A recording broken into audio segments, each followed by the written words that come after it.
I'm the biggest dreamer, but you can't, you have to have the right dream. It's a weird kind of mystical thing. That old dream, the dream that got us all into recovery podcasting was the wrong dream. And now the right dream is to help the next guy and to give it to them as best we can. That was Dave from Dopey, and this is the SHAIR Podcast. It's time for the SHAIR Recovery Podcast, where we bring you amazing life-changing success stories from addicts and alcoholics all over the world who share their inspiring journey in recovery. And now, here's your host, O. Hey everybody, and welcome to another episode of the SHAIR Podcast. And today we have Chris and Dave from the Dopey Podcast. And this episode is hilarious. We go all over the place. And just to prepare you, there's all kinds of background calamity going on. There's trains driving by. There's rustling and bustling from moving papers or smoking cigarettes or whatever the case may be. There's the three of us on a Skype call doing a lot of slapstick and talking a lot of recovery. In between all the humor and chaos is a lot of recovery talk. These guys are 12-step guys that are serious about their recovery and serious about staying clean. But I will warn you, we do talk a lot of stupid shit. So please take it with a grain of salt. It's all in jest.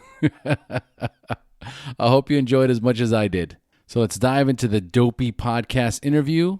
But first, a message from our sponsor, Organifi. Organifi is an organic superfood supplement line that makes quality, trusted nutrition convenient and accessible. Their most popular product, green juice, solves the problem of juicing greens on the go. Just add water, drink, and let your body soak in the benefits. Like I mentioned to you guys last week, my wife and I drink this every single day, and it is a game changer. More energy, more mental clarity, more focus, better digestion. It just gives you a nice boost in the morning. And best of all, it's delicious. And remember, it's not just any green juice. It's organic and upgraded with 11 superfoods like wheatgrass, ashwagandha, and turmeric, which, as you know, is great for addicts due to the natural calming effects of ashwagandha and the liver detoxification properties of turmeric. Give it a try, folks, and get 20% off your order. Go to www.organifi.com. You can also find it in the show notes. You can find it in the iTunes show notes. But if you go to the website, it's organifi.com.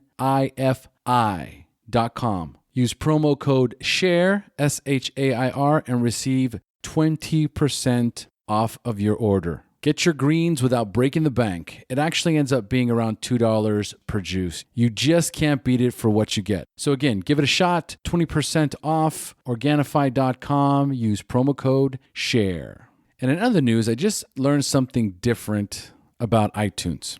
Now, I've always mentioned to please leave a 5-star rating and review. It's the best way to rank in iTunes. But what I found out is the best way to rank in iTunes is for people to subscribe to the show. So I have a goal, people. I want the SHAIR Podcast to be the #1 recovery podcast in iTunes. And so for that to happen and for us to rank better, when you listen to the SHAIR Podcast on iTunes, be sure to click the subscribe button. That way, every Tuesday, it automatically downloads onto your phone, and we rank higher and higher in iTunes, making it easier and easier for addicts in recovery to find the show. So again, I love getting the 5-star ratings and reviews just so I can read them on the air. But more importantly, we need subscribers. So please click on the subscribe button and support the SHAIR Podcast. And speaking of supporting the SHAIR Podcast, thank you so much for all the SHAIR Podcast listeners that are donating and have continued to donate month after month. As you guys can see by the changes that have been going on with the intro, the SHAIR Podcast needs support so that I can do this full time and bring you guys amazing guests like Anna David and Sarah Helpola and hopefully Robert Downey Jr. So guys, if you can give up that cappuccino at Starbucks and that scone and give us a $5, $10, $20, $50 donation one time or per month, this keeps the show alive. And I know you guys are digging it. I'm loving it. I love all the listener feedback. So if you would like to donate, simply go to the website, www.theshairpodcast.com. Top right corner is the donate button. Click on that or any of the yellow donate buttons featured on the website. And speaking of support, the Facebook private group is growing like crazy. It's unbelievable. We're now over 2,300 members and super active in there. There's so much love, so much positivity. We are helping save lives. Sharing helps addicts in recovery. HP, baby. And if you guys want to reach out to me or if you have any suggestions or can help in any way, email me at theshairpodcast.com. I'd love to hear from you. And some even more exciting news is clean and sober traveling in Costa Rica. Now, as many of you already know, I have been in Costa Rica almost 20 years. So I have a little bit of experience and a whole lot of contacts here in Costa Rica. So moving forward, for those of you who would love to come and visit Costa Rica and also would like to make sure that you're close to meetings, then all you have to do is email me, at theshairpodcast.com, and we will set up a time to do a conference call for your next trip to Costa Rica. So for those of you who are planning to come to Costa Rica and want to be close to meetings and also want to be close to the beaches and the rainforest, then email me at theshairpodcast.com. We'll set up a time to talk and we'll put a package together for you. If you want to go to a yoga retreat, if you want to go on a spiritual journey, if you want to come as a couple, if you want to come as a group, if you want to get a group together from your 12-step fellowship or any other recovery-related fellowship to come to Costa Rica, I can put that together for you too. The most important thing is that if you're seeking recovery on your vacation, we can make that happen for you. And while you're down here, we'll hang out, we'll hit some meetings together, do a little fellowshipping. I'd love to meet you in person. And if you're coming to Costa Rica anyway, let me set that up for you. So again, email me, at theshairpodcast.com, and we'll set up a conference call to discuss your next trip to Costa Rica. And now a quick message from Transitions Daily, and then on to Dopey. Would you like to join a free, anonymous online group that offers a daily topic email with popular recovery resources accompanied by a secret Facebook group for discussion? Then go to dailyaaemails.com for more information about Transitions Daily. And don't forget to share dailyaaemails.com with friends, in meetings, and with sponsees in recovery. Dave, Chris, thanks for joining us. What's up, Bo? How you doing? What's up, Bo? Doing fantastic, man. How you guys feeling tonight? Good. Great. Excellent, excellent. All right. So, folks, today we have Dave and Chris joining us on the SHAIR Podcast. Dave and Chris are the podcast duo that host the Dopey Podcast. And the Dopey Podcast is the podcast about drugs, addiction, and dumb shit. It takes you through the dark comedy of drug addiction. Recorded in New York City, it's a meeting after the meeting. I'm super excited to have you guys on the show tonight. All right, you ready to get started? Ready. Yeah. Fuck yeah. But who said it was a meeting after the meeting? Was that your bit, Chris? No, I think that was, you improvising? I did. I did. Nice. I did. Good work. I did. Okay, Well, okay. okay. I did read the About Us section. Yeah. Uh-huh. The show stemmed from you guys having conversations after the meeting, right? So you're just talking shit after the meeting, and then you're like, hey, we should just record this, right? Basically, yep. More or less. Okay. Yeah. All right. Sure. I like that, though, the meeting after the meeting. The meeting after, because here's the thing. In the meeting, it's like, you know, you share, hey, how you doing? Hi, I'm so-and-so. I'm an addict. I'm an alcoholic, whatever. Here's what's going on with me. Then after the meeting, you're like, hey, did you see the girl with the big tits? Oh, yeah. Oh, fuck. Is she married? You know what I mean? All right. So Yeah. then that's kind of like the Dopey Podcast, right? Yes. The meeting after the meetings where you're not really in front of a big group. It's just like one-on-one. So that's where I pulled it from. I'm ad-libbing too Right. much. Sorry, guys. Yep. No, it's great. Yeah, you like it. you can't hit them with the dopey during the meeting. It's an after meeting only deal. Dude, okay, I'm on it. Okay, so listen, before we dive completely in, because I want to hear you guys' stories. I was reading some of it. It's fucking crazy. First, a couple things I want to address. Number one, Shane Raymer and that sober guy. I spoke to him last week. I hit him up. Okay. It's like just point blank. I was like, dude, I was on the Dopey Podcast and they said you didn't show up and you didn't want to show. He's like, that's fucking bullshit. All right. They didn't show up for the interview. I let them know I was down. Tell them anytime they're ready, I'm on. I'm like, so guys, what's the story? What's the real scoop? You want me to tell him the truth, Chris? Yeah, you go. Shane, can I curse on your show? I just said fuck about 12 times. So Well, Shane's a fucking liar. Okay, straight up and down, he's a fucking liar.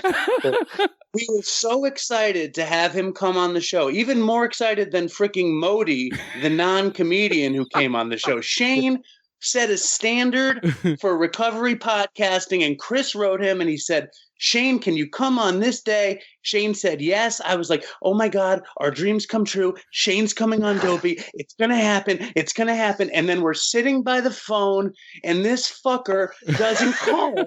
Then he goes on our friend's podcast and says Chris didn't call. It's not, he's a liar. Shane, listen, man, all sobriety is suiting up, showing up, and being honest, right? What else is it?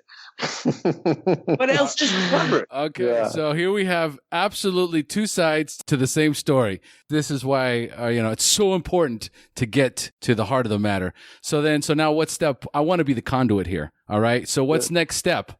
Well, first of all, Dave talks a big game, right? And he gets super excited. He wants to have this like fake kind of sober feud with It Shane. is funny. I do. I really do. If Shane kicks it to Dave will just fully unravel. He can't handle it at all. It's true. I was thinking about that today. I was thinking about how I could advance that sober guy Dopey feud. I was on the train commuting to work. And then I realized if he said anything about me, I would just crumble. Chris is totally right. I would be so sad. And I'd be like, oh my God, I can't believe Shane called me a pussy. And he's right. I am a pussy. So the truth is that we don't have a feud with Shane. There was probably a misunderstanding, and I just want to make it a big deal. Chris is right. I'm a pussy. I want to hear that episode. After all this, it's gonna be hilarious. It's episode 50. I remember it was episode 50 because it was a unique number. So you can check it out.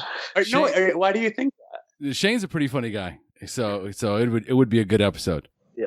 And you guys are hilarious. It's all good. Thank It's you. all good. So anyway, so it looks like all we need now is an email from one of you guys, right? Either from Shane or from you, right? To get this ball rolling again. Am I right? I tweeted about Shane today. Okay. Something disparaging, I think, about. I think I tweeted something disparaging about Shane today. Yeah. I'm just kidding. I didn't really. All right. Well, there's a lot of love. I know there is. So I want to move on to the next topic. You guys ready?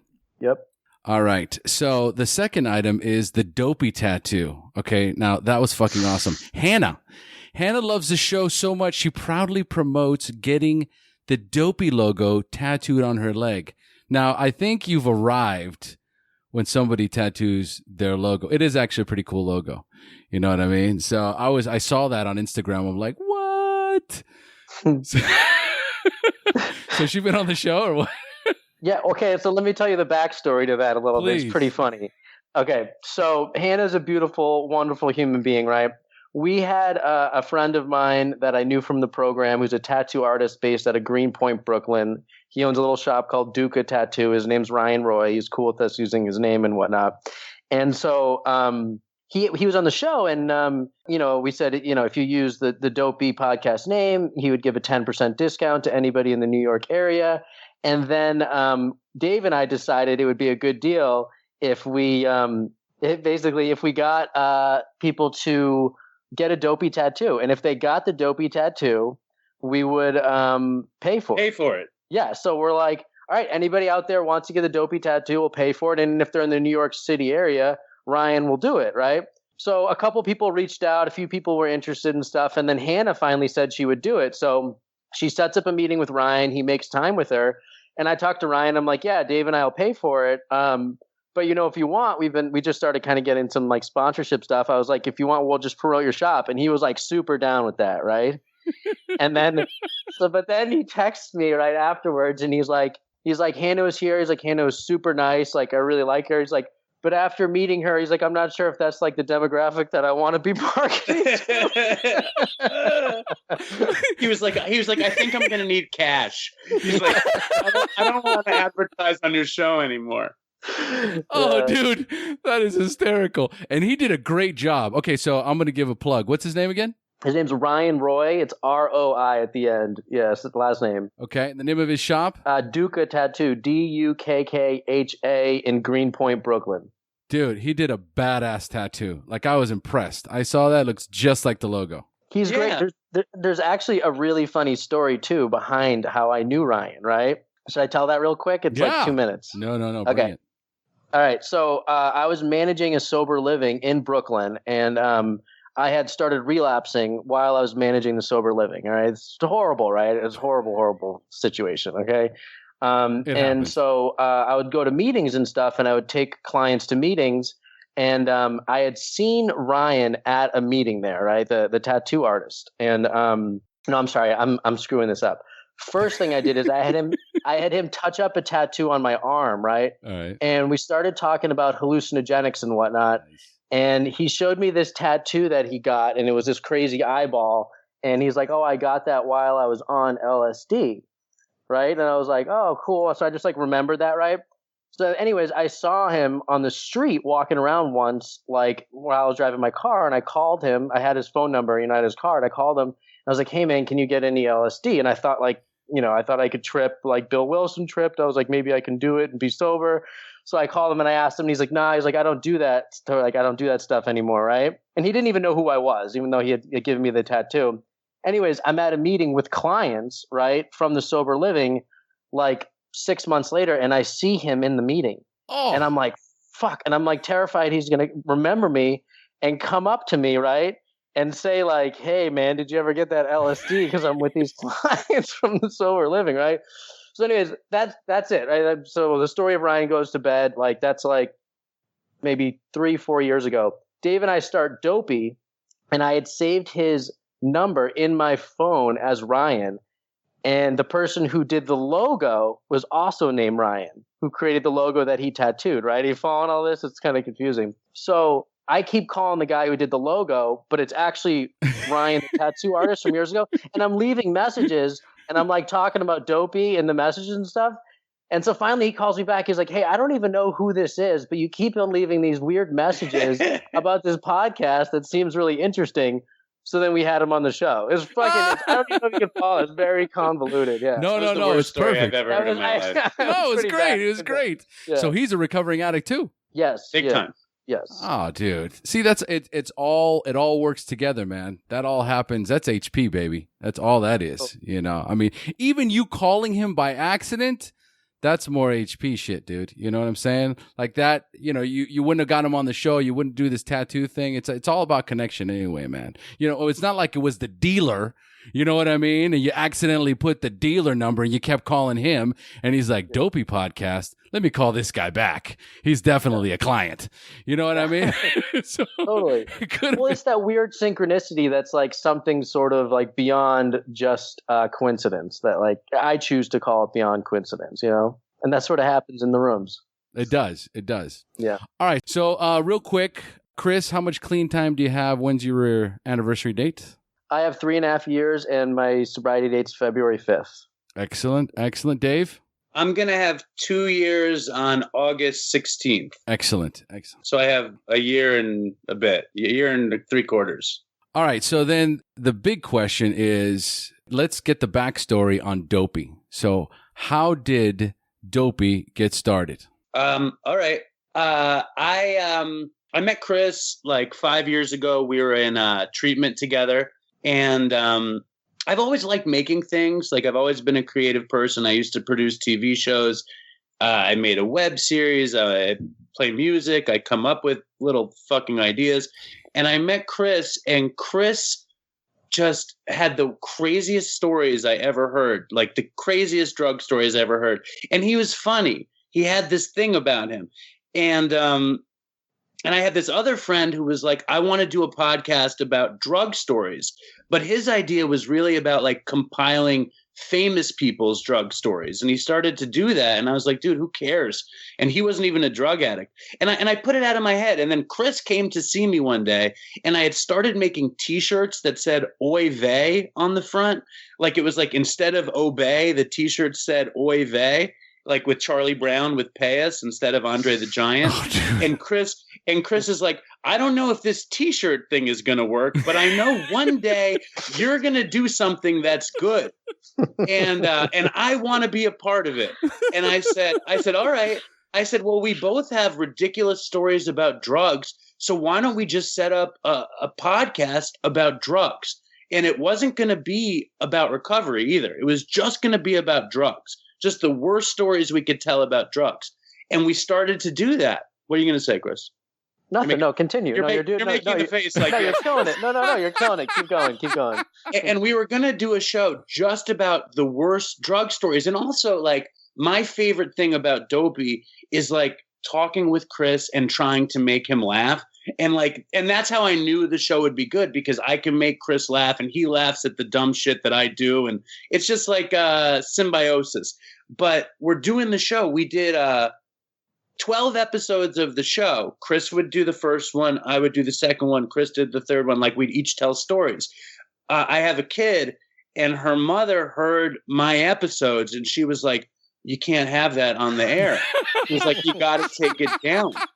And so I call up Chris, and I'm like, dude, you got to take down the whole fucking thing. And Chris is like heartbroken, but Chris is a trooper. He's like, okay, I'll do it. And he takes it down. And then I'm talking to my daughter's mother, and she's like, well, actually, Dave, if you guys could come up with a recovery thing, because my daughter's mother is a social worker, she's like, maybe this could help people. And I'm like, all right, Chris, I think we can get it back up, but just keep mine off. So the first no, he says keep mine off, and then like an hour later he texts me and he's like, I think you can leave the Knicks one though. Yeah, I told a story just about the Knicks game, which didn't have me like. Because in the second episode, my first episode, I'm telling stories about like seizing out, shooting dope. And in the same story, I'm talking about my daughter being scared to watch Kung Fu Panda. And I'm using her name. Oh. And my daughter's mother is just like, what are you fucking doing? You know, freaking out. But then it turned into a show about recovery. You know, kind of like higher power. You don't know how this stuff is going to happen. But two people like me and Chris are 12-step guys. And I don't think we could have just done a show about drugs without talking about recovery. It was basically impossible. Chris, you got anything to add to that? Yeah, I mean, I would say in the beginning, I was more adamant about like, it's just drug stories. And then Dave, through his wife, his future wife, and he's kind of started to be like, it should be a little bit more recovery centric. And like, as we went on, I think we started to weave in more and more and more, because I mean, there's a finite number of like crazy stories that you can tell. You know, we remember bits and pieces here, and then we have the Dopey Nation send in stuff. But it's sort of like we got like rope-a-doped ourselves, where we sort of like got burned out just on like the utter depravity. So now it's like 60-40, where in the beginning I would say it was like 99.1% recovery. Yeah. Well, I think it needs to kind of like make that natural transition away from like complete drug-a-logs. Because even if I'm in a meeting and somebody is like getting into it, right, where it's like, wow, this guy's getting a little too excited about a story, like he's like drifting off into like he's there. You know what I mean? Like sometimes we're like, hey, you have to give him a little. Oh yeah, we're gonna need you to wrap that up. But you know, ultimately, and it's the same thing with me. I mean, my daughter's 14 years old, right? There are certain things that I did when I was in recovery. I mean, when I was using, that I will die with. You know what I mean? Like the first time I talked about some shit was when I was on your podcast. Okay. I was going to say, you don't want your daughter to listen to your episode of Dope. No. Like if absolutely you're naked in the car, the gun is under the seat. Oh man, yeah, no. I mean, it's one of those things where, I mean, as time goes on, there's certain things, and she's older now, so it probably, it'll still impact her. You know what I mean? Like she's never, ever seen me be that guy. Like as long as she's known me, I have been present. I have showed up. I'm clean. I'm all that stuff. You know what I mean? So all it is like a funny anecdote. It would be more like, who is that guy? And if anything, if one of her friends was like, hey, I heard your dad, he was on this Dopey podcast. Isn't that your dad? She's like, nope. But it's ridiculous. It's ridiculous. But the cool thing is that, you know, your listener base is a incredibly loyal listening base. I mean, these guys, every time I look at my iTunes reviews, I'm getting another review, I heard you on the Dopey podcast. I was like, holy shit. These guys, they're committed, right? So do you have like a really, like, you got to have a few that you guys go really close with, that you stay in touch with, or have been on the show a few times, or they just reach out to you on a regular basis, loving on the show? Well, I think we never expected to have like this kind of thing happen, we didn't really expect to even have listeners, let alone like diehard ones.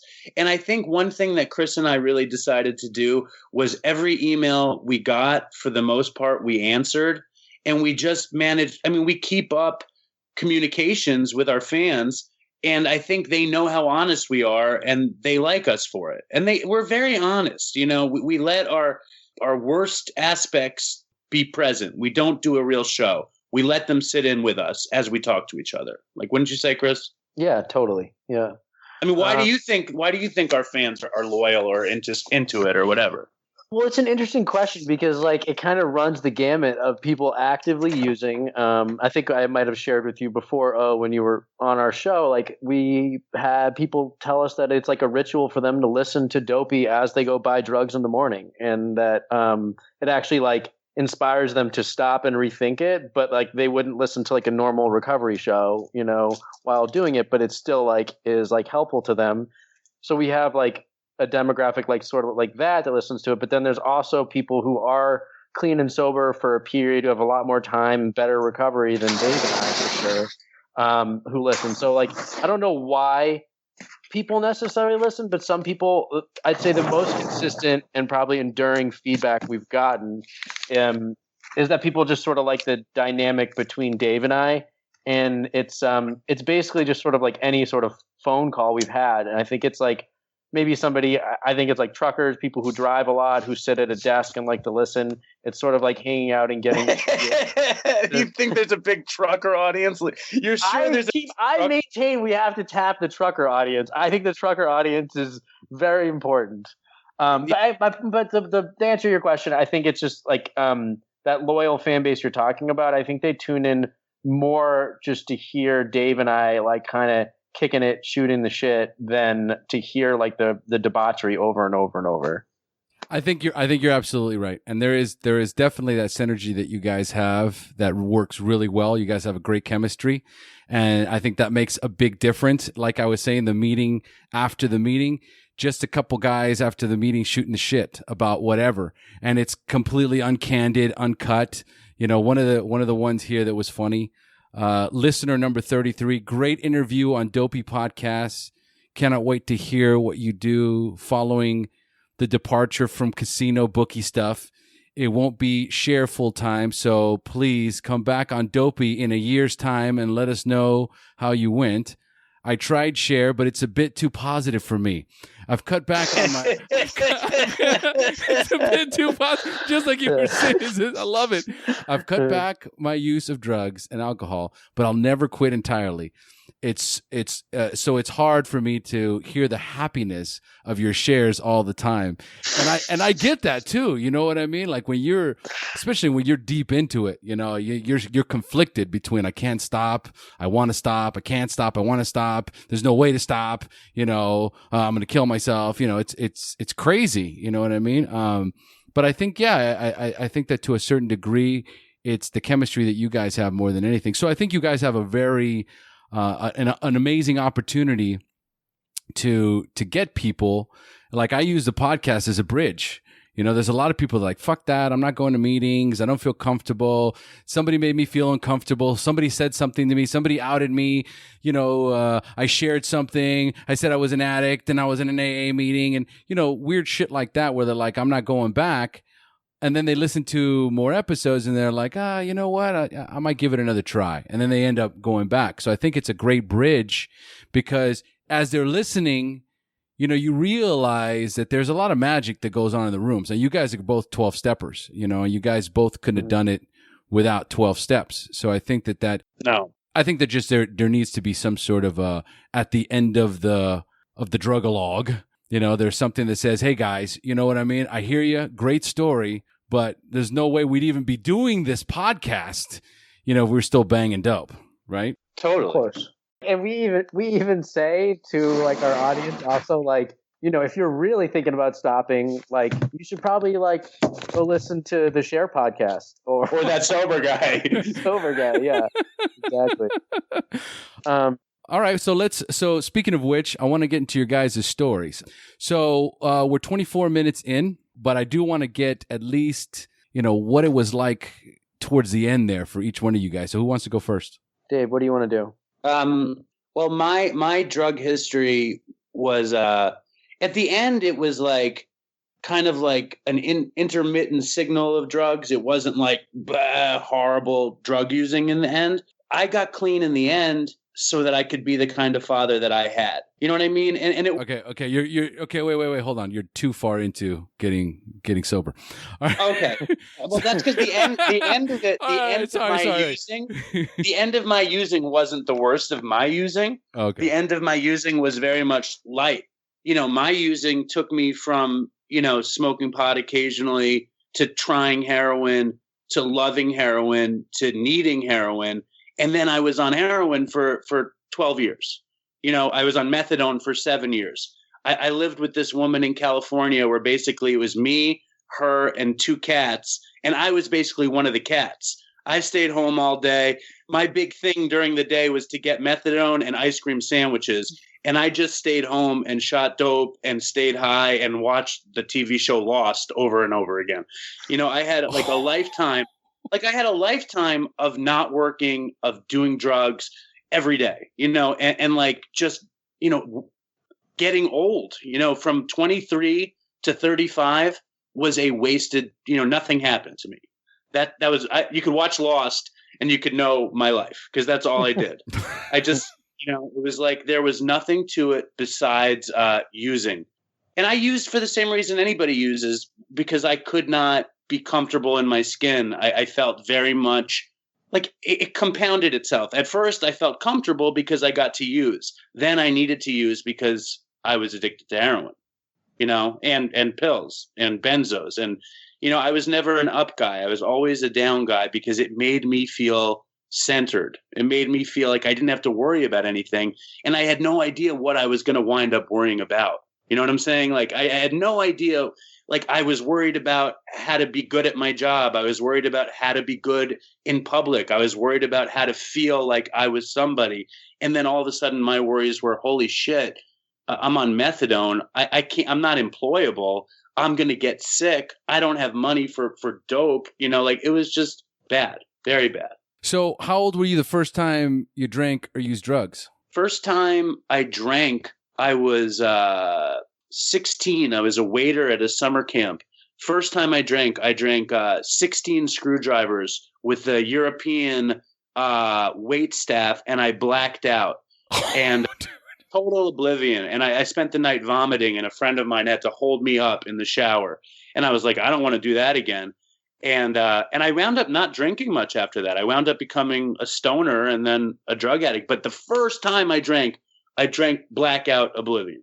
Okay. And so then your pot career started. Yeah, in high school. But it was very here and there. When I was in college, I was very much like, we're in college, we're intellectuals, we're supposed to smoke pot. And from there on, it was daily. From when I was 19 till I was 30, till I was basically 41, I smoked pot every day. Literally, with here and there treatment, you know, a little bit of clean time. But I was a stoner from every day from 19 to 41. Did you end up finishing college? Did you get a degree? I did. I got a degree in art history, and I wound up becoming a television producer. I got this deal making this TV show. I got signed to a 3-year deal, $80,000, $90,000, $100,000 a year when I was 21, 22. I didn't make it into the second year of the deal, though. I was so fucking strung out on heroin. You know, it ended me. As soon as I had arrived, I was in treatment and it was over. And I was just trying to get back in. And I'm still, dopey as me, still pounding on the door, trying to, what happened? Can I get back in? You know? But so like when I was a young man, I had a great chance, and I threw it into heroin instead. So, okay. So, wow, that is like an amazing opportunity. And have you ever thought about getting back into that? Well, Of course, but I made a couple of web series that were like semi-successful, but it's like basically when I got clean the first time, I wound up waiting tables at this restaurant, and I had a kid, and I just wanted to make sure I could support my family, and I didn't want to double back into TV production. I felt old, and then recently I tried to double back into it again, but it doesn't seem like they're not looking for me right now. You know, I don't know how I would get back into that field, but I honestly believe that Dopey is going to be something. Like, I think that Dopey could wind up being some kind of a show. Like, I really do believe that's possible. It is a show. It's got popularity, you know what I mean? And you guys are, how many episodes now? 80, 81? 80 or 81, something like that, yeah. Dude, that's a lot of episodes, you know what I mean? I'm just, what am I at? Like 120. You know, so you guys aren't that far behind me anyway. You know what I mean? So you just kind of, it starts to ramp up. Plus, you know, you're on iTunes, people just start listening and you build a following. You know what I mean? It's very cool, you know, like, and I agree. I think something's happening. Podcasting is still, it's big and it's getting bigger. I mean, when I started doing podcasting, I'd tell people, yeah, I'm doing this podcast. And they're like, what's a podcast? You know, did you guys get a lot of that when you started the podcast? Yeah, there's some people that had no clue. I definitely think I've noticed even over just the last year and a half, it's gotten more popular. It was traditionally something that was like, I think it was relegated to people from cities, and it was sort of like upper middle class sort of socioeconomic status sort of listen to it. Okay. And now it's sort of branched out where everybody sort of knows what podcasting is. I think 5 or 6 years ago, you'd be hard pressed to find a large group of people that knew it, knew what it was. Yeah, well, I think I'm not even sure that I knew what it was when we started doing it. You know, I just was like, Mark Maron does it. Like he talks into a microphone. It's radio. You know, Howard Stern hates podcasters. You know that? Really? He always puts down podcasters because he's a broadcaster. And I love Howard Stern. But like we're basically broadcasting without the broad. What is a pod anyway?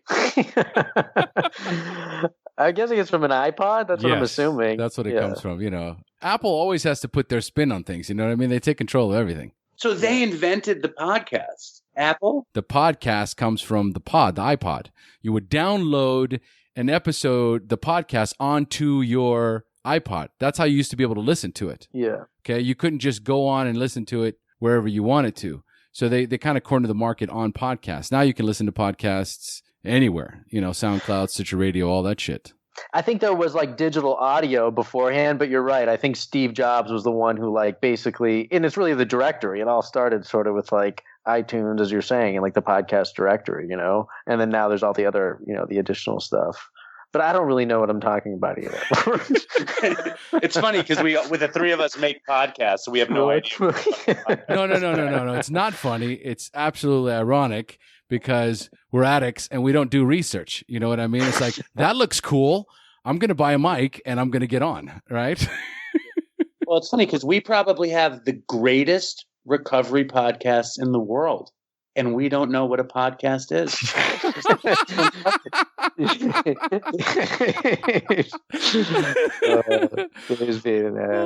What? I'm serious. It's remarkable. I know. It's true over here. SHAIR, baby. All right, Chris, you're up. Okay, so Chris, I think I cut things a little bit short by saying just give us your bottom. Tell us your story, man. The battle with drugs and alcohol, the wreckage it caused in your life, when you hit rock bottom, and then finally your journey into recovery up until today. So, Chris, take it away. Well, I always like to kind of start with a little bit of family history, and like addiction and alcoholism just runs in my blood, particularly on my father's side. He's one of 11. My grandfather, my uncles, my dad's 30 years sober. My brother's 7 years sober. My namesake died as a result of heroin, and he lived with my father up until he died. So like my dad, through his own life and through watching his brother's death, my uncle's death, like he's just like intimately aware of the lethality of the disease and stuff like that. So it's just all over, you know, my dad's side. And so, yeah. And I always like, I really believe that like drinking and drugs was like the solution to the problem. Do you know what I mean? Mm-hmm.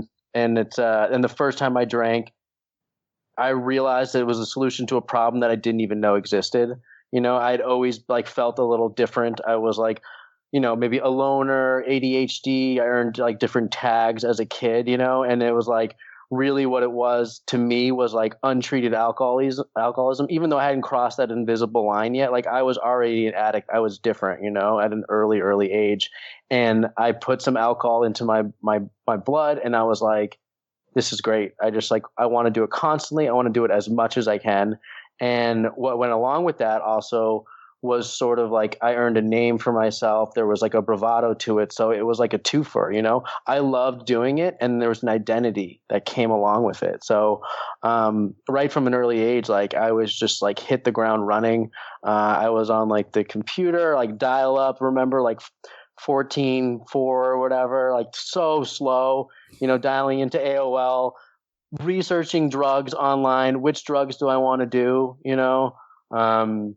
I was really bad at like 13, 14 years old, drinking cough syrup. That was like the first thing that like I really like DXM. I was tripping every night. And I remember I'd switched schools at this point. And if you drink cough syrup, it like significantly lowers your IQ like the next day. And I had started this new school, and I was drinking like 2 8-ounce bottles of Robitussin maximum strength cough before bed at night. And you wake up the next day and your eyes are all googly. You can't focus and you're sweating, and like you can't even like say your name right. And I'm starting this new school, and I remember the kids were like, who the fuck is this guy? Like, he's so weird, As opposed to now, right? Yeah, as opposed to now. But I didn't even care, and then like from there, like people started to know what I was doing, and I kind of earned the reputation as like being this kid who like lived in the city and he used drugs. But at the same time, I was able to sort of maintain this double life where I was able to do fairly well academically, and have like a paper self, a resume self, and then have like a whole secondary thing, that I was doing on the side.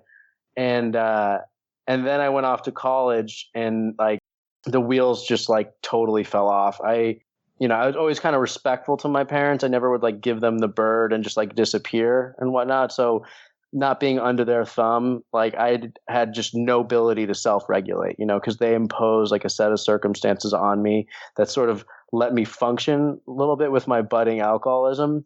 And I went off to college and just like fell flat on my face. I started drinking around the clock. And really what happened, the stressor in my point, and I was already like a major drug addict. Like I'd already smoked crack and done heroin, and I'd already been to outpatient my senior year of high school. But what happened was in my sophomore year in college, a girl broke up with me, and it was like the first thing in my life that like I really wanted, and I lost. And maybe as a result of my alcoholism, I don't know, but like and I just couldn't cope with it. And I was like, the drugs and alcohol has worked for boredom. It's worked to treat those feelings of being restless, irritable, and discontent. And like now I'm going to try it for like depression. And I started drinking just even more like around the clock. And it was like, waking up at 3 a.m. and hitting the bottle, like waking up in the morning, dry heaving. It was around the clock, shaking DTs, like really, really bad. And at this point I stopped doing, going to school, doing anything. And I took medical leave from college, and I went to my first rehab. And I always like to talk about it in meetings, because I showed up to this rehab as a fancy place in Arizona, $40,000 a month, steak, the whole nine and whatnot. And I was exposed to the 12 steps for the first time there, and they like really pissed me off. I was like, you're spending like all this money, for medical treatment, and like this is what they're slanging. Like what? It's like folklore, And then my ego was so big that I still remember I read the steps, and as I read them, I worked them all.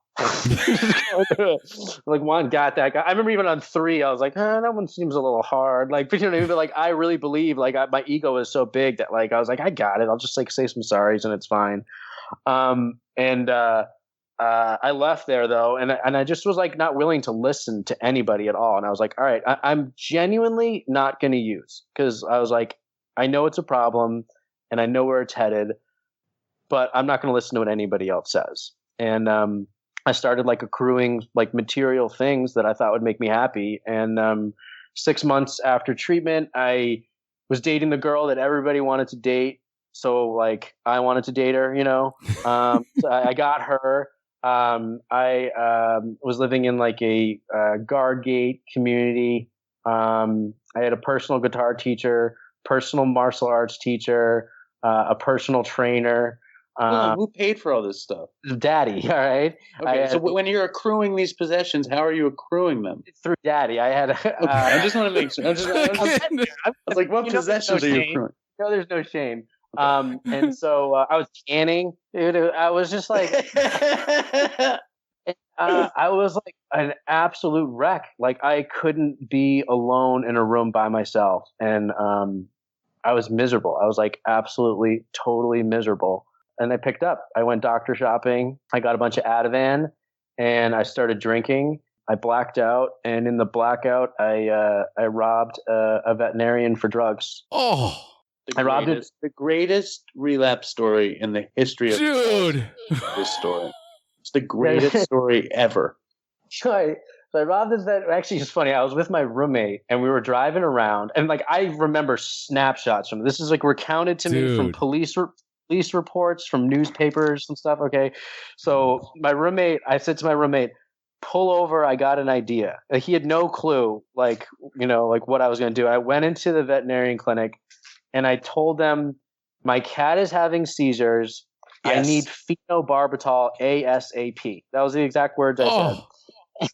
And they were like, we got to see your cat. Like, and I was like slurring my words and stuff. And so they gave me some paperwork to fill out. And I seen the paperwork while I was in court, like 2 years later. And I said my name was Dr. Hoodie, and my last name, Hoodie, was a dog we used to have.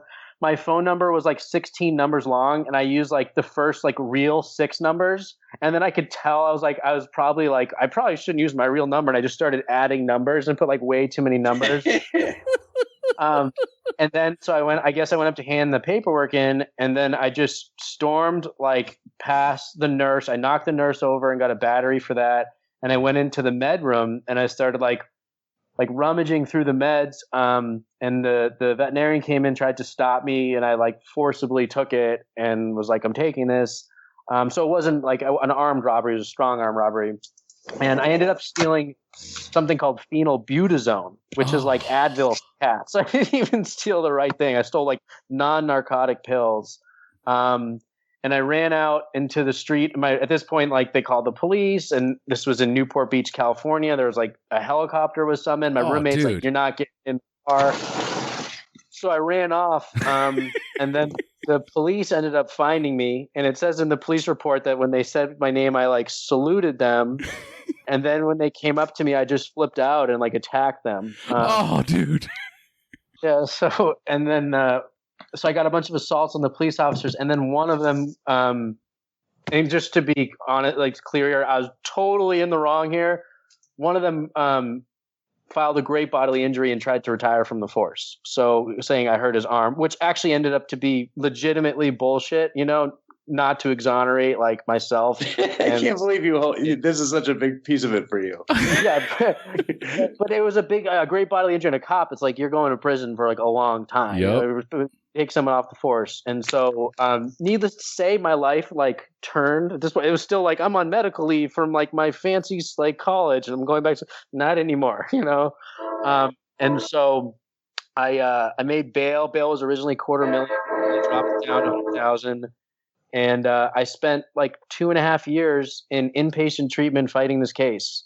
I don't mean like sober living, like groups all day, shuffle around in slippers, straight for 2.5 years in residential. So it was a lot of treatment. And I during that time, they kept on sending me to different like sort of facilities. I'd go to one place for like 6 months, and then I'd go somewhere else for 3 months. And they just tried like everything. And the crazy thing is, like at this point, that original thing I had from that first treatment center where I was like, I'm going to stop. I'm not going to listen to anybody, but I'm going to stop. That's gone. I still was like trying to get high in treatment. I was getting drugs in treatment. I was sleeping with women in treatment. I was just off the walls going crazy. And it was like really, really, really bad. And they tried everything. They sent me to this therapeutic communities, those sort of places where they break you down. It's behavior modification. And I was in glorified psych wards where I was on injections of antipsychotics every day. Just literally every sort of like treatment modality you can think of. And I just had literally no inclination of stopping whatsoever. So finally, after that 2.5 years, I got a deal, which was really good, which was 6 months in jail and another year in treatment after I'd been in treatment for 2.5 years. I did the jail time and I got out, and they were sending me this place called the Lena Lodge, which is, there's a saying called Dodge the Lodge, which is like, it's a year-long treatment center, no phone calls, coat and tie to dinner, can't look at the women. They take your possessions, no coffee, no cigarettes. It's just crazy, like sensory deprivation. And I was like, and I had this huge suspended sentence, and I was court ordered there, and I learned how to make Pruno, like jailhouse alcohol. So I started making booze at this place, ended up getting caught, and I booked it and like ran away from the treatment center. And this is like treatment. That's treatment number 2 out of 15 treatments, like treatment number 4. And honestly, this story just gets worse and worse and worse. Right? So, where's the Lena Lodge? It's in New Jersey. It's in Blairstown, New Jersey. Okay. Yeah, and it actually, the woman who originally started, Geraldine Delaney, she was actually really good friends with Bill Wilson. So it's like a 12-step based sort of place that's it's for chronic relapsers. And so it's funny, there's actually a lot of American Airlines pilots there. It's like the last chance for American Airlines pilots. It's like once you've relapsed so many times for them, it's like they'll let you go to Lena Lodge for a year, and if you fuck up after that, you can never fly for them again. Dude, American Airlines, what a fucking shitty airline. Don't fly American. Fuck American Airlines. Anyway. So I ran away from there. I was on the street for a little bit, made it back to California. Some kind of sugar mama who used to take care of me ended up getting picked up again. And long story short, they were like, okay, my high term was 10 years. The judge was pissed. He's like, 7 years. You're going to set prison for 7 years. Dude. And so I was like, fuck, my parents, they have resources. I'm a spoiled brat, as Dave pointed out a little bit ago. I didn't. That was not my point. I thought you had a job. You had a martial arts instructor and stuff. I thought things were happening. I thought I missed a piece of the story.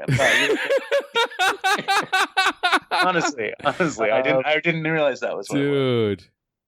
So my parents came to the rescue, and I was already guilty, and the judge, they suspended the imposition of the sentence. So the judge still had some discretion in how he sentenced me. And they hired an attorney in Orange County, California, and an attorney from Boston to fly out. Meanwhile, this whole time, I just don't give a shit. I am literally so self-centered, just a total, the egomaniac with the inferiority complex. Totally. The piece of world the shit revolves around. That's who I was. And say that again? The piece of shit that the world revolves around. You haven't heard that? I like that. It's nice. It's nice. And so... You fucking guys kill me. That's a good one. Have you heard that before, Homer? No. I like that. I never heard that before. I haven't heard it before either, but I'm right there. Maybe that's an Alina Lodgeism. I don't know where that came from. So yeah, they hire this crazy legal representation, and they argue that from when I was 17, I broke my neck and my back skiing drunk. And when I broke my neck and my back, I had bleeding in my prefrontal cortex, which is an area of the brain that's used for executive functioning and impulse control. So they argue that. Dude, you have the fucking O.J. Simpson defense team. Holy shit. They argue that traditional modalities of treatment didn't work for me because of my brain injury. So, and that's they know it's really because of your brain. Wow, this is phenomenal. So the judge was like, I don't know, he sentenced me to a year in jail, and then after the year, I had to complete a traumatic brain injury institution. So I do the year, and I get out, and I'm at this place in Bakersfield, California. It's called Center for Neuro Skills. Did this place for 8 months. My roommate wears a diaper, poops himself. Dude, stop it. You can't make this shit up, dude. Dude, it was so bad. He'd like go in, I'd like come into the kitchen, and he has to have aides with him, like 20, like I was literally, and the whole time I'm like, yeah, I'm like beating the system. I'm like, I'm not going to prison. I got a TV in my own room. Like, this is awesome. And I'm literally at a place where there's aides with my roommates that have to be there or my roommates will die. They will fucking die. Dude. Like, my alcoholism is taking me to a place with people who can't be left alone because they'll accidentally kill themselves. And I'm like, I'm beating the system. Like, this is great. I got like my Office DVDs and like I'm watching television in my room. And so anyways, like, and I started getting high at this place too. I started drinking there. And this was the worst trap ever because all of my substance abuse was because of my brain injury to them. So it was basically like he needs to be here for the rest of his life. Like he never needs to leave. And I was court ordered until completion, right? So it wasn't like, oh, go here for a month, go over for a year. It was like until they sign off, I'm there, you know? And it was fucked up. I would leave. They didn't know how to deal with addicts and alcoholics at all. Like they know how to deal with people who had brain injuries, not addicts and alcoholics. Like I was on the second floor. I'd jump out the window, right? I'd hop the fence. I'd go walk around Bakersfield. I'd like come back like Batman. I'd have like a half pint. I'd have a half pint of vodka in my right sock, in my left sock, like in my briefs behind my nutsack. Like I'd have all these half pints of vodka like all over me, and I'd come back in and I'd come in through the front door sometimes in the morning, and there'd be these aides sitting in the living room, and they would look at me all confused because they'd be like, I never saw him leave, but I jumped out the window and been around the whole night, you know? But they're not used to people with brains that work. Right. They're not with the diaper, they can't leave the room. Yeah, I can't get past that either, dude. That must have been a good fuel for your ego too, to be the person with the functioning brain there. So it was kind of like a Florida model. The Florida model for treatment centers is like people live at like apartment complexes and they bus you to treatment. This was like that for a brain injury. You lived in this giant apartment complex with like 200 people. And then they loaded up a bunch of short buses and you'd go to the clinic and basically do like IQ testing all day. And literally, dude, the first day I show up there, I'm not making this up at all. They hand me a box, right? And there's like a square hole, like a circle hole, and like a triangle hole. And they give me 3 blocks and they like hit the stopwatch and they're like, go. No, I gotta ask. How'd you do? I crushed it, man. I crushed it. The best part is I would get so into him, man. I was like, I'm going to fucking be the best at this. Dude, this is priceless. Yeah, dude, there was one guy there who he'd be like, I came in one day and like all the staff are like kind of laughing and it's like bizarre for them to even laugh. And there was hilarious shit that went on there. And this guy's sitting there, he's a new guy and he's like, ow, he's like, my tooth hurts. And they're like, read the note in your right pocket. And so like this old man, he takes out the note in his right pocket. He reads the note. He puts it back in his pocket and he sits there and we're sitting there for like 2 minutes. And then this dude's like, ow, my tooth hurts. And they're like, read the note in your right pocket. And he opens up and reads it.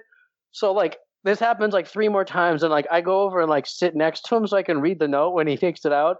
And he opens it up and it's like, you went to the dentist today. You have already taken your pain medicine. His memory like reset or something. Holy shit. Dude. Yeah. Oh. Your life is like One Flew Over the Cuckoo's Nest. Totally. That's exactly what I was thinking. Yeah, I was at this place for like 8 months. And then this is how fucked up it was. Literally at this point, they were like, my parents flew out. And they were paying out of pocket for this, and it was expensive. It wasn't covered by insurance. And they were like, I remember I've been there 8 months, and they were like, we have a new program for Chris. And I thought I was getting out of there. And they were like, there's 5 tiers. Each month is 3 tiers. So it was another 15 months there. And if he relapses, he goes back to zero, like square zero. Do you know what I mean? So it was a life sentence for me, totally, basically. Dude. And my dad was like, we can't pay for that. And they're like, okay, you're graduated. Like literally, like they're like, that's it. Like as long as you couldn't pay. And then they signed the thing. I went and I got my probation transferred, and I moved back to Boston. These fuckers wanted you in there, man. You were paying the bills. Course. Yeah, it's the golden goose. Oh, dude. Yeah.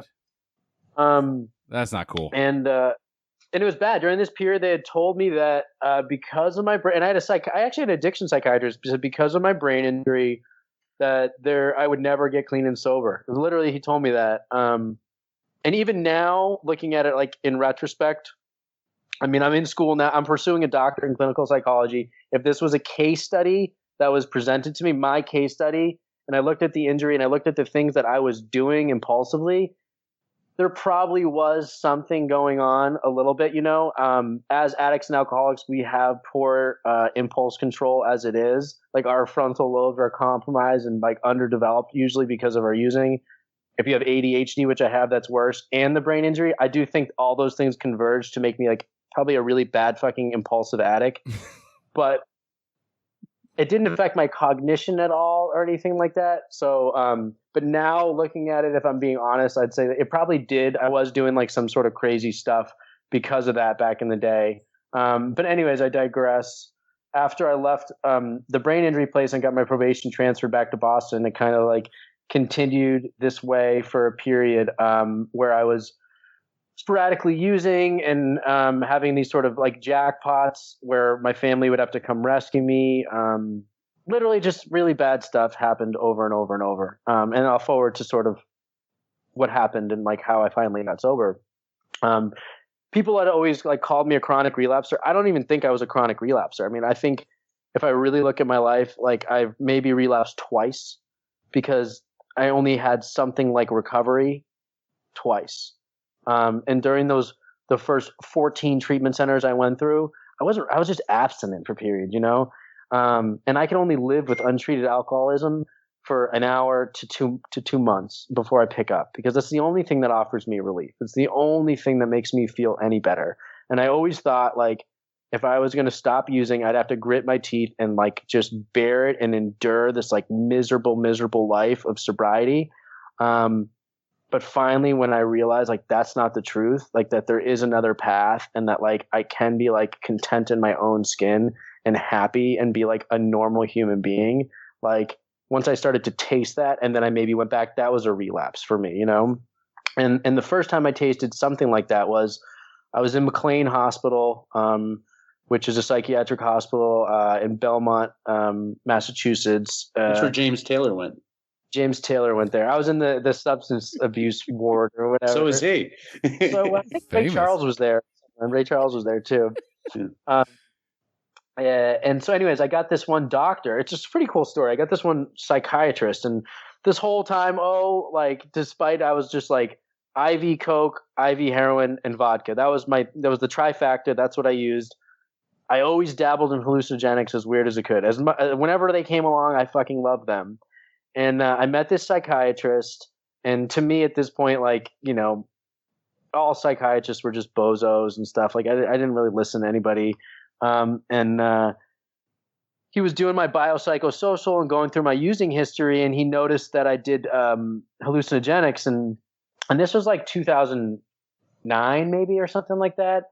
And I was really into research chemicals, which I don't know if you're familiar with what those are. It's like these bizarre hallucinogenics. Like bath salts is one of the ones that's kind of like came into like. Oh, I've heard about that shit.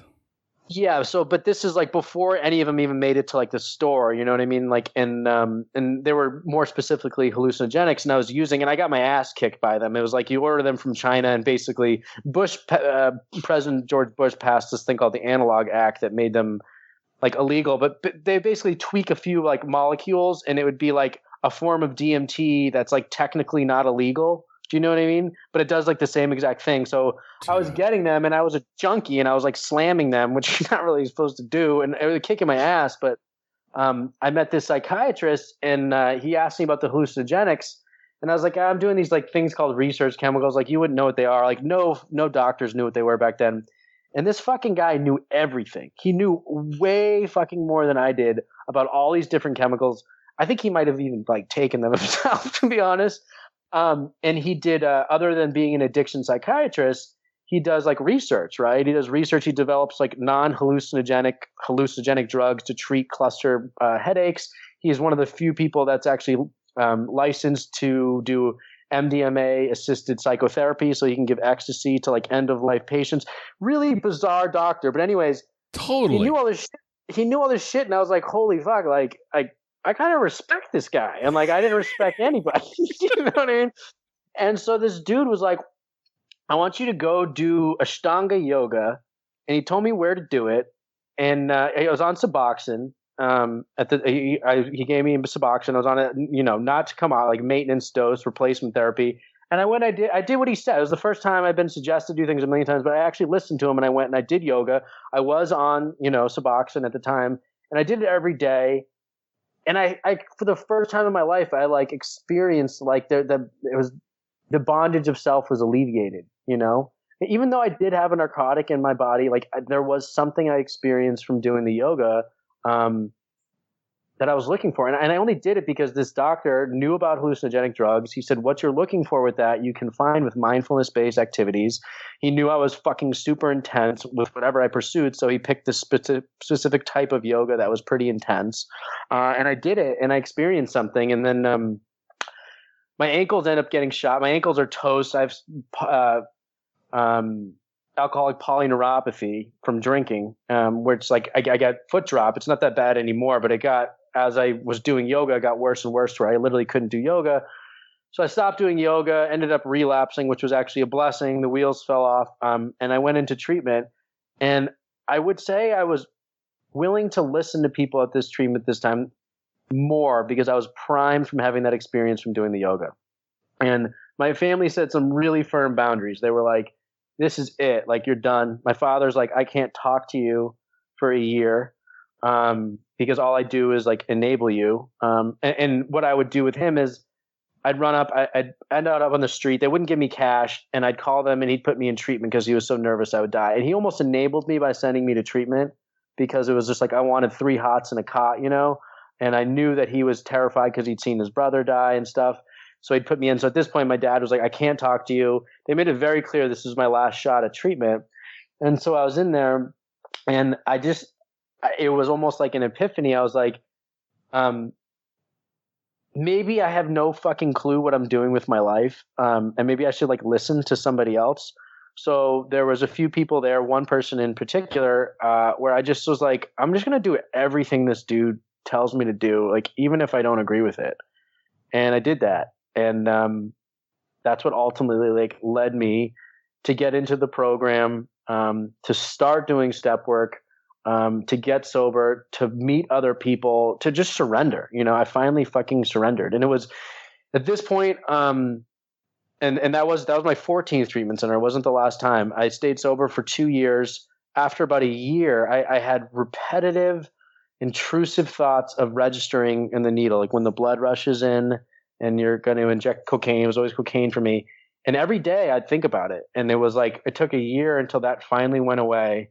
And I remember it still because it was like, I was like, oh, like one day I was like, I haven't thought about it for like 3 days, and like the obsession was like finally lifted, and like, I thought that was to be endured, and it was, things got better. And that was from me taking steps and being in the program.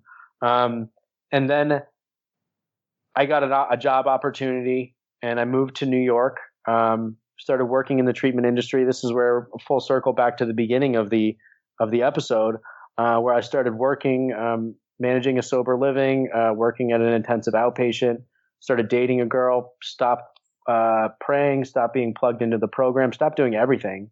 And it was only a matter of time before I start to get like a little restless, irritable, and discontent. Started getting jealous of the clients when they're relapsing. I'm administering narcotics to some of them. I'm confiscating drugs. And it all just started speaking to me. I wasn't honest with anyone. I had no network. Dave was off getting high anyways.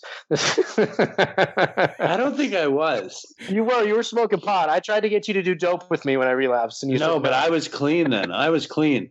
I was clean then. He calls me up. He's like, dude, do you know where I can get some acid? No, I'm clean. He's like, all right, well, we'll just get dope. I know that's what you want anyway. I was like, I'm clean. He's in a fucking sober living, running the sober living with all the confiscated drugs in his room, along with bottles of urine. He's tripping ecstasy while he's running the sober living. Dude. Yeah, it's we can laugh at it now, but like it is really fucking bad. There's people really under my care. I was peeing in bottles because there was the residents outside my door, and I didn't want to go walk to the bathroom because I was so fucked up. So I'd piss in bottles in my room. The manager. Dude. Oh, dude, is it really bad though? I mean, it might be the funniest thing that's ever happened, and here you are on the SHAIR podcast sober. I mean, how is it bad? It's something bad that happened. I guess I feel like survived. I need to show Nobody got hurt. I feel like I need to show some humility and not totally laugh at it in private. I'll have a good chuckle with you. Once we're off the air, I'll have a better chuckle about it. But I feel like I got to save some face. So I relapsed when I was there. It was short lived, and I finally had some friends who were just like, "You need to go back to treatment." This is actually a much longer story. Sort of, I didn't really willingly go in that easily, but I finally did go back into treatment. And God bless my sister.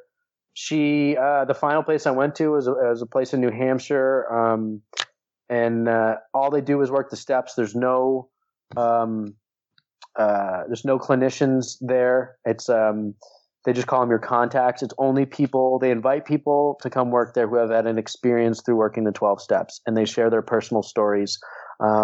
Very like light on dual diagnosis. It's like, I don't have, as much as we joke about it, I don't really have a serious secondary diagnosis. Like untreated alcoholism is my thing. I maybe have a brain injury from before, as crazy as it sounds. Like I'm a run of the mill regular alcoholic. That's all it is in the end. And I went to this place, and they were super book based. And once I left, I got back together with a sponsor, and all they do is work out of the book. When it says to do something in the book, you fucking do it. That's it. And that's what it was. That's it. It was very simple in the end. It was the simplest thing. I wanted to complicate the fuck out of it. And still to this day, I could be a better 12-step member.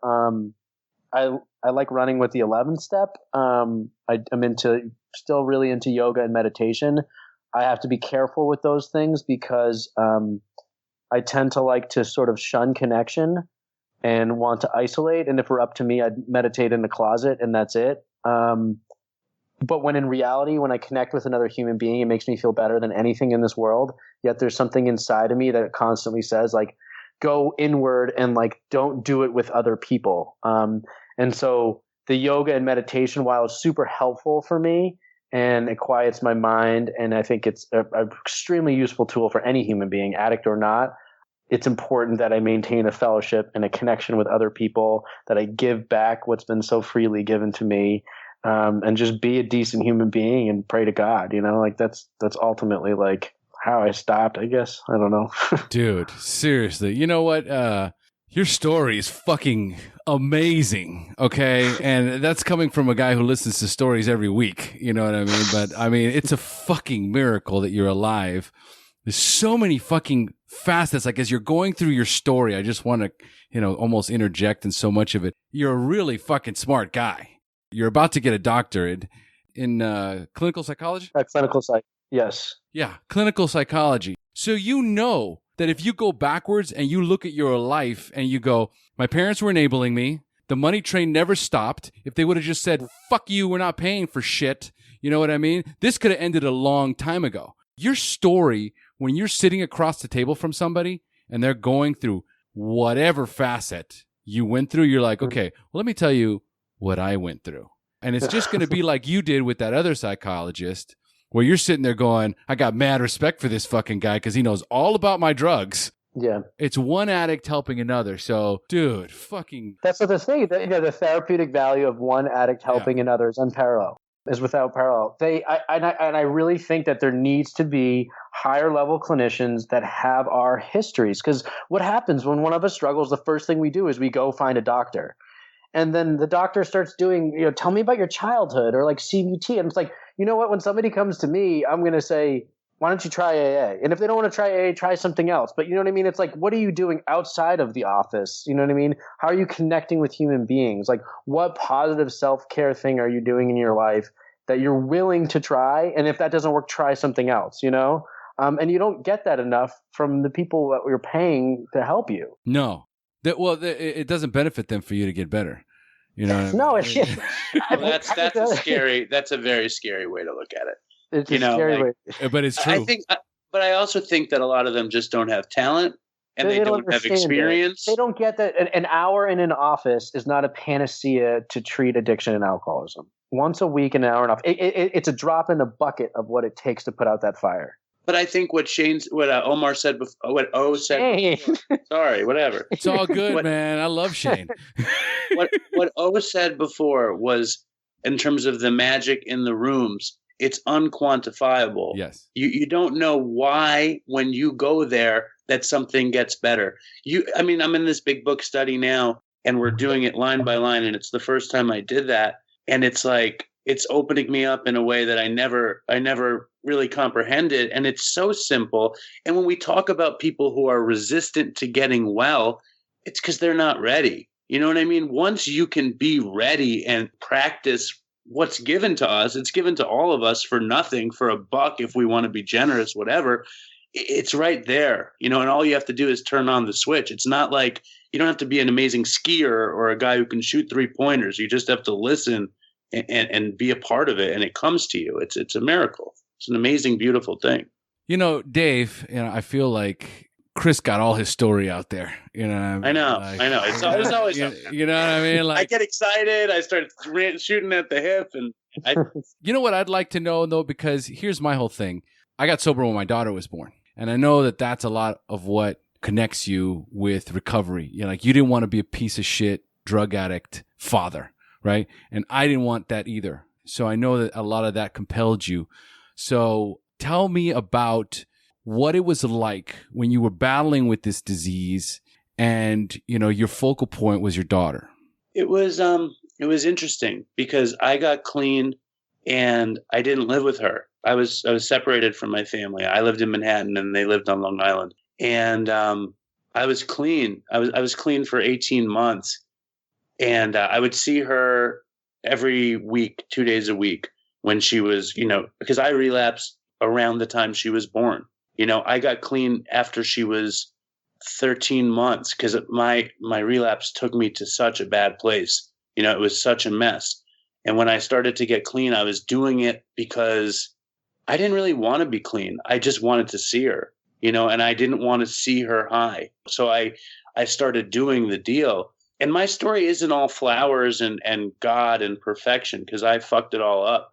I wound up smoking weed again 18 months in and living away from them. So I figured it wouldn't affect them. Then 3 years later, we were trying to reconcile and her mom was like, "You're still smoking weed." And I was like, "What's the big deal?" And then she also noticed that I was taking pills. I was taking benzos here and there and opiates when I could get a hand on them. Here and because, there.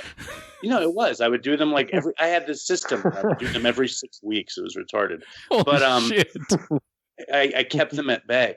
But my daughter's mother was interested in reconnecting with me, and I wound up going on a trip with them, and I wound up stealing Xanax from her. She freaked out, and that was the end.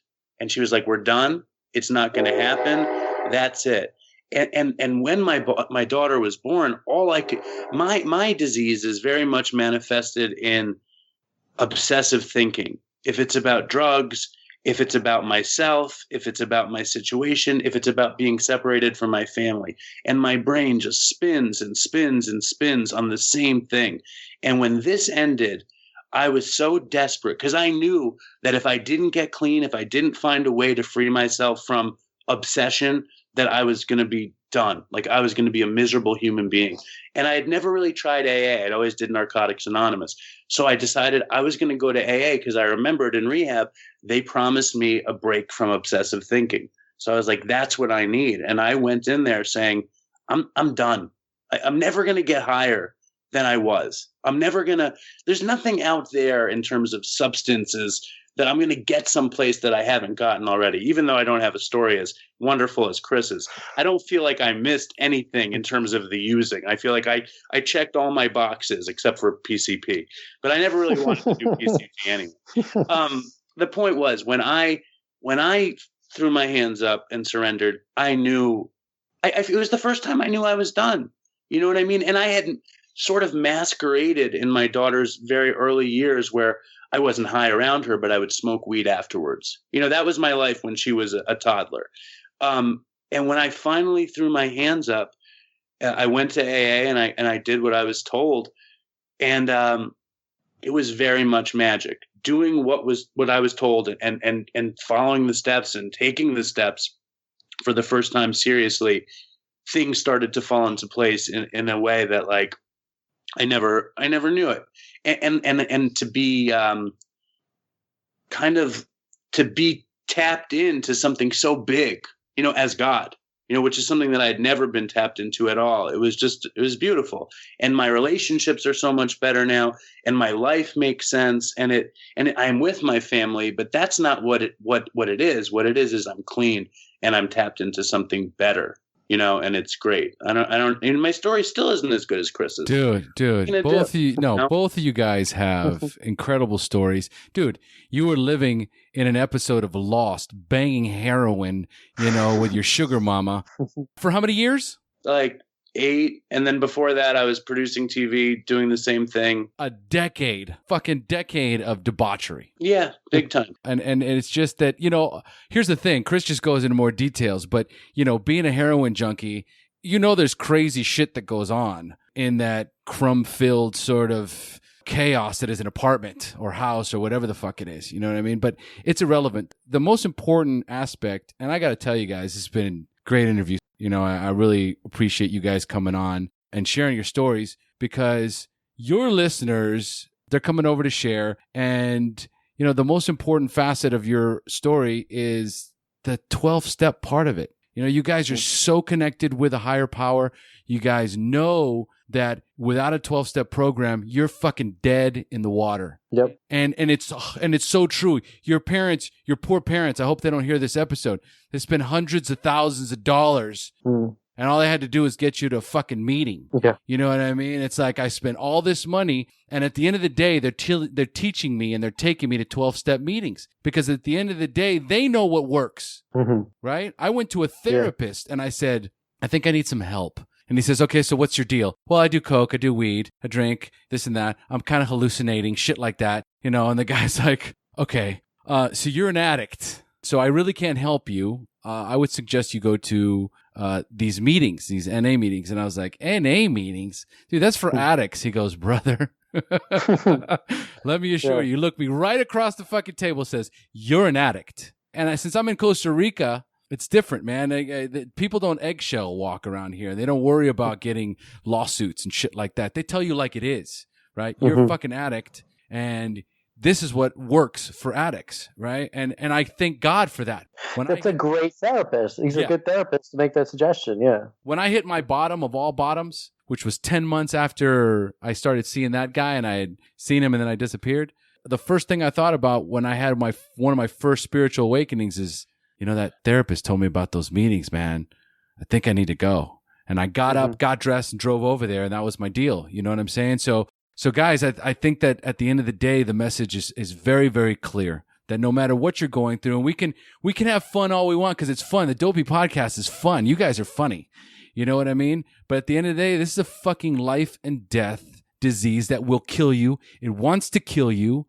And if you don't take this seriously and do what we did, man, you could face years, decades of just shit you missed out on. Yeah.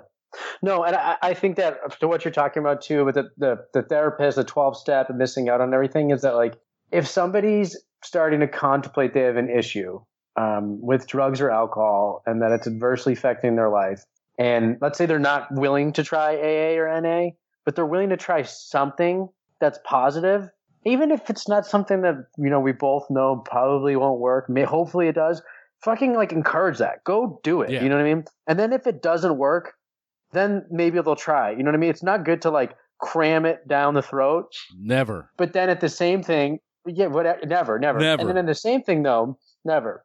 For AA and for 12-step program, it's all suggestions, but it's a suggested program of recovery at the same time. Do you know what I'm saying? So It's not like here's we suggest step one, and then step 6, and you can skip this one. It's a suggested program of recovery. The entire thing is a unit to go try at once. That's why I'm like, go try some other units. If those units don't work with you, give a real go to the 12 steps, try to do the whole thing, the meetings, the sponsor somebody else and work the steps, because like that's the meat. That's the crux of the program. Dude, I love it. Dave? Oh, there's this dude who listens to our show and he was all fucked up. He was living in San Francisco. He's 25 and he was injecting crack and injecting heroin, and he hit a serious bottom, and he wound up going to the rehab that me and Chris went to in Connecticut. And he got out and he hit me up on Facebook and he's like, do you want to meet me for coffee? I was like, yeah. So I went and I met him for coffee. He's 25. He's got like one of these baseball player mustaches, like down his face, like the trucker kind of mustache. Yeah. The handlebar mustache. He's got the serious mullet, like the fucking 70s mullet, where it's like, it's not like the Southern mullet, but it's the fucking mullet. And I meet him at this place and he's 25 and I could just see he doesn't want to stop getting high. As much as he doesn't want to be shooting heroin and crack, he feels like his life is an adventure. And I'm like, dude, if I could have gotten it when I was 25, my life would be much, much different. But my whole point is it doesn't happen until it can happen, and that's why, you can send people I went to meetings my whole life. I was not interested until I was interested for whatever reason. Who knows how that switch goes off? Because Chris has a lot of friends who got clean at 21, at 22. These kids who get it. You don't know when you're going to get it. I totally encourage everybody to go open your mind. And then the coolest piece to me is it's a question of maturity, because the real thing about the program is being able to give it to the next guy.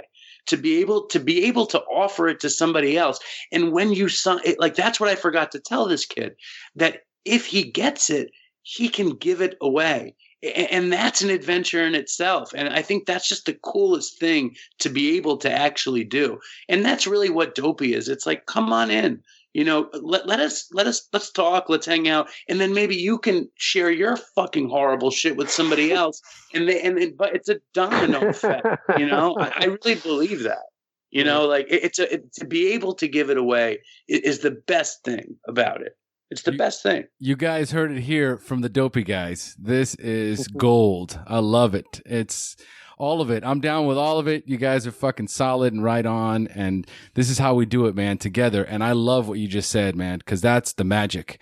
Once you get it and you give it away, there isn't a better feeling. That's why I like doing the show. That's why you guys like doing your show. Every time you get a fucking email says, I love you guys, even though it trips the ego, right? Because it always does. You're like, dude, I got a fucking email. Look at this. I mean, they like us. Dude, I scroll down right now, and if I were to scroll down, it's just hundreds of reviews, and I'm like, look at this. The SHAIR Podcast. Oh, right, there's reviews. And, you can't help yourself. The ego kind of gets tripped in a little bit. But then the recovery kicks in, and you remember why you're doing it. And it's like, man, I'm doing God's work here. Like, look at this. Like, I am, like I say, I am not the well, but I do enjoy being the pipe every once in a while. And that's what you guys are doing. That's what we're doing. And God bless you guys, man. This is fucking awesome. This has been a great interview. Oh, can I just say one quick more thing? Bring it. Which is Shane, I'm sorry. I don't want to talk. I don't want a real feud with Shane. Shane's doing God's work too. Shane's keeping his end up. Yeah. I don't want this to end without me saying that Shane's all right. You know what I mean? That super guy is a fine piece of recovery. Yeah. Shane is a big God guy. Big God guy. I remember he was doing a couple of series there where he was doing a lot of recovery, but he was mixing in the Jesus tone in there. I remember he did a shift in there, but I know he's a big HP guy. So God bless him. God bless us all, man. All right, guys. So let's start closing up here because, wow, this has been awesome. All right. So let me see if I can, how do we do this? Well, we don't need to go through all the questions, but here's a couple of important ones. The first one would be, what is the best suggestion you have ever received, Chris? The best suggestion that I've ever received, it's just basically listening to somebody else. It's getting out of my own way and listening to somebody else. Dave, what's the best suggestion you've ever received? I ever received. Grow the fuck up.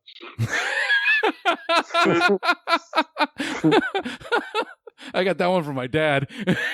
Yeah, exactly. That's exactly what I was thinking. Grow the fuck up and be honest, and be true to yourself and who you're supposed to be. I don't know if that's really a suggestion. The suggestion is always be open to being honest, and I agree. Listen, those are key suggestions.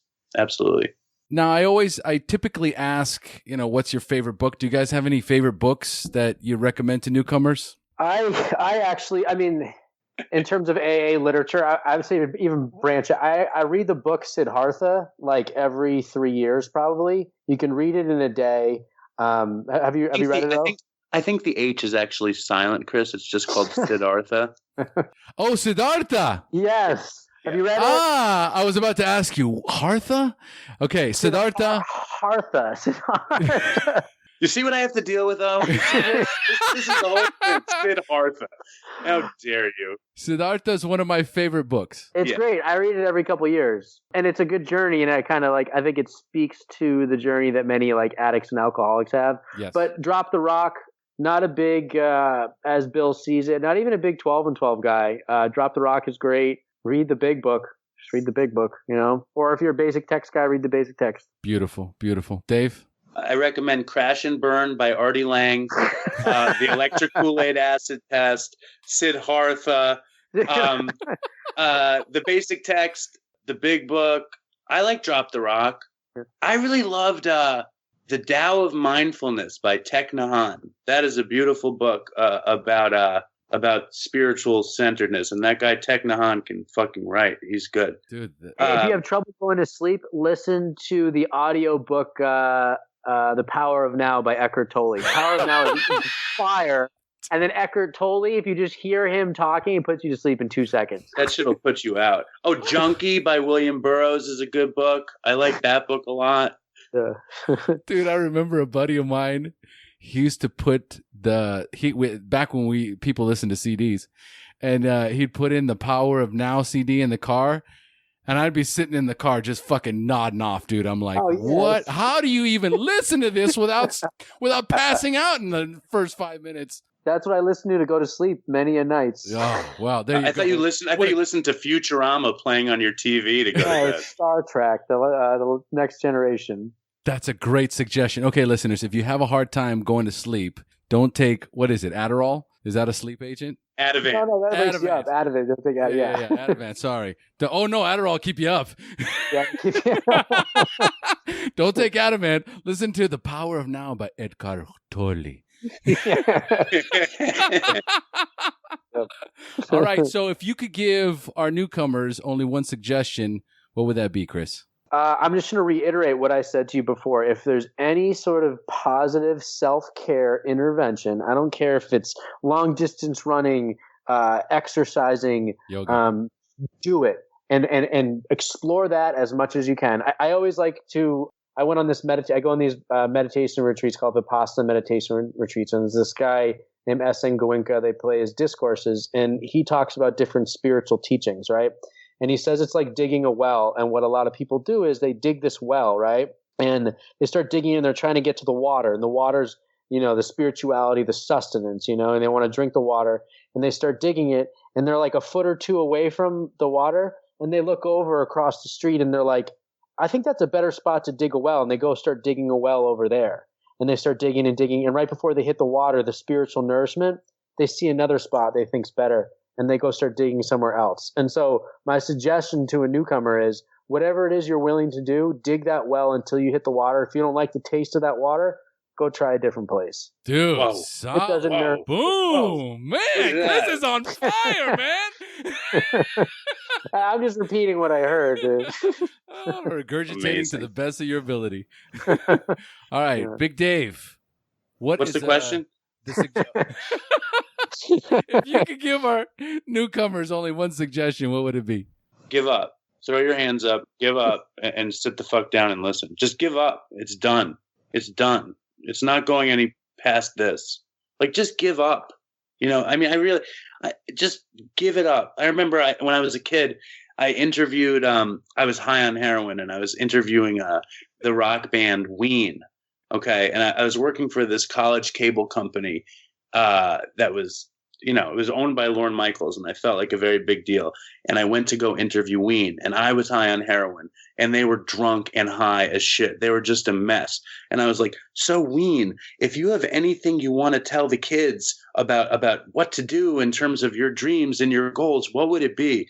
And Dean Ween, who was like the best guitar player and the coolest looking guy, he's just like, doesn't give a shit. He goes, let the dream die, and I think in some ways, give up, surrender. This thing isn't real. There's something to it, and I didn't hear it when he said that. I was like, you're a dick. But in reality, surrender is real. I think it's real. That's a great story, dude. That is a great story. But I kind of dig it, though. After you said it, I kind of could put myself there. And then, at first it's like, well, let the nightmare end. But that's not where we're at. We keep holding on to the fact that someday, somehow, we're chasing that high. And somewhere along the way, we're going to get that back. Like, we've deluded ourselves, to believing, and that's our dream. That's our hope, and that's what I tell people that shit all the time. I go, if you need to develop some hope, right? If you have to convince yourself that there's a higher power or develop some kind of hope, you'd be out there in the streets, right? With all the belief in the world in your dope dealer that he's giving you the right shit, and he could be giving you rat poison, you know what I mean? But you had hope. Right? Yeah. You believed, right? Yeah. And it's like sometimes you'll see the little like, oh, I hadn't thought about it like that. You know what I mean? But that's all it is, man. All you need is just that small little glimmer of hope, right? That the guys that you're listening to right now, we know what we're talking about because we just threw our hands up and we just surrendered. We gave up the dream. Right, Dave? Does that make sense, right? I mean, because I love dreaming. Totally. I'm the biggest dreamer, but you have to have the right dream. It's a weird kind of mystical thing. That old dream, the dream that got us all into recovery podcasting was the wrong dream. And now the right dream is to help the next guy and to give it to them as best we can. Boom. We're closing with that, Dave. Yeah. All right. Solid, man. All right. Guys, thanks again so much for joining us. Thank you. We really appreciate it. Thanks, really. Thank you. Chris, plug Dopey before it's over. Yeah, listen to Dopey. Guys, and, sorry. Go ahead. We already plugged in a whole bunch. What do you mean? No, give them the website, man. Tell them to buy a t-shirt. Do the whole thing. www.dopeypodcast.com. And one thing that's super important is that when we end this, Omar, it would be wonderful if you could say toodles. Don't say toodles, Omar. Don't give in to this. How do you like? Do you like the sound of the word toodles? Does that sit well with you, Toodles, Omar? There it is. That's how I close out every episode. Toodles, and Dave hates it. But our why do you hate it, Dave? It's fun to hate it. I don't care. I just like being negative about stuff. Yeah. That's my role. I'm the villain. All right. Well, normally I close with saying we've now reached the end of our show. Thanks for joining us. And as we say here in Costa Rica, pura vida. Saying you guys say pura vida. Go ahead. Pura vida. What is pura vida? Pure life. Pure life. Pura vida. Pura vida.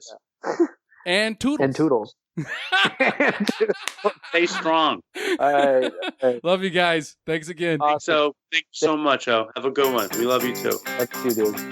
Thank you for joining us on the SHAIR Recovery Podcast. To check out the show notes page on this interview or to thank our guests for sharing their story, go to www.theshairpodcast.com. While you're on the website, don't forget to sign up for our free newsletter to stay up to date on the latest news, podcasts, and interviews.